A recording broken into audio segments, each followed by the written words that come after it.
भागवत महापुराण के प्रतिदिन होने वाले स्वाध्याय में आप सभी का बहुत बहुत स्वागत है। आभा क्रिएशन को आप सभी सब्सक्राइब करें, वीडियो को लाइक करें और अंत तक जरूर देखें, ज़्यादा से ज़्यादा शेयर करें। जय श्री राधे। स्कंद के 16वें अध्याय में कश्यप जी द्वारा अपनी भार्या पत्नी से पयोव्रत का उपदेश करना। श्री सुखदेव जी बोले, हे राजा परीक्षित, दैत्यों के भय से देवतागण भागकर वन जंगलों आदि में छिपकर महान कष्ट सहने लगे।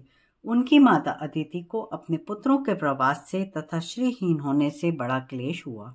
उस समय कश्यप जी घोर तप में लगे थे। जब उनकी समाधि टूटी तो वे अदिति के आश्रम में गए। उन्होंने आश्रम की बिगड़ी व्यवस्था को देखकर अदिति से पूछा, हे प्रिय, आप क्यों उदास हैं? आश्रम की ऐसी बुरी व्यवस्था किस प्रकार हुई? तुमने ब्राह्मणों का कोई अहित तो नहीं किया? धर्म का पालन तो ठीक ठाक से किया? गृहस्थ धर्म का पालन तो ठीक ठीक होता रहा? तुमने किसी योगी साधु तपस्वी का अपमान तो नहीं किया? तुम्हारे सभी पुत्र कुशल मंगल से तो हैं? अदिति ने कहा, हे देव, गो ब्राह्मण धर्म की तो आपकी यह दासी सब प्रकार से सेवा करती रही।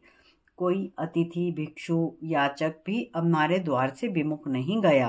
मैंने गृहस्थोचित सभी धर्मों का पालन किया है। यह समस्त रजोगुण, तमोगुण, सतोगुण आपकी ही प्रजा हैं।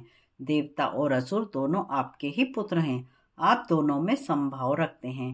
हे प्रभु, मैं आपकी दासी हूँ। आप कृपा करके मेरे पुत्रों के दुखों को दूर कीजिए। दैत्यों ने उनकी पुरी अमरावती को छीन लिया है। वे दुखी होकर वन पर्वतों में छुपे रहते हैं। मैं दुख सागर में डूब रही हूँ। मेरे पुत्रों के दुख को दूर करने वाले आप ही हैं। श्री सुखदेव जी बोले, हे राजन, अदिति की यह दुख भरी प्रार्थना सुनकर कश्यप जी बोले, हे प्रिय, यह जगत जिन भगवान की माया से ओतप्रोत है, वे सबके स्वामी हैं। वे ही तुम्हारे पुत्रों के दुखों को दूर करेंगे। तुम उन्हीं की आराधना करो। अदिति ने कहा, हे भगवान, मुझे वह उपाय बताएं जिसके करने से सत्य संकल्प भगवान मेरे पुत्रों के कष्टों को दूर करेंगे।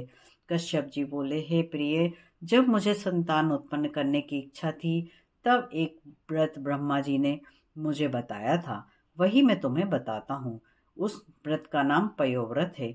फागुन के शुक्ल पक्ष में 12 दिन तक दूध पीकर श्रद्धा भक्ति से भगवान की आराधना करें। अमावस्या के दिन इस व्रत को आरंभ कर अमावस्या के दिन यदि मिल सके तो सूअर की खोदी मिट्टी लेकर उसे अपने शरीर से मलकर नदी अथवा तालाब में स्नान करें तथा इस समय इस मंत्र का उच्चारण करें।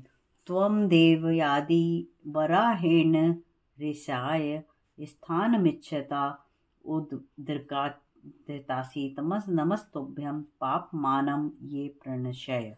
इस मंत्र को स्नान के समय करते जाना चाहिए। तत्पश्चात नित्य नैमित्तिक नियमों से भगवान की मूर्ति, वेदी, सूर्य, जल, अग्नि तथा गुरुदेव के रूप में उनकी पूजा करनी चाहिए। उनकी स्तुति इस प्रकार करें, हे परमात्मा, आप अंतर्यामी हैं।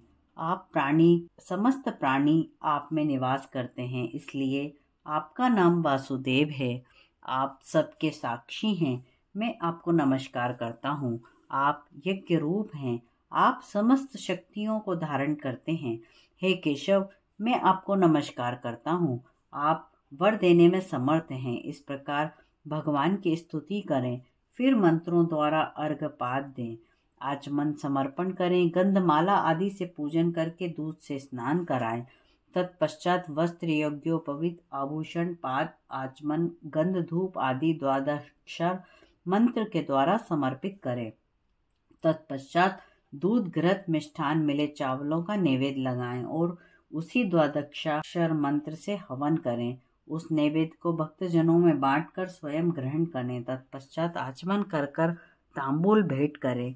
फिर 108 बार द्वादशाक्षर मंत्र ओम नमो भगवते वासुदेवाय का जाप करें। यथाशक्ति ब्राह्मणों का खीर का भोजन कराएं। तत्पश्चात भोजन करें। इसी प्रकार दूसरे दिन प्रातःकाल स्नान आदि से निवृत्त होकर भगवान का पूजन करें।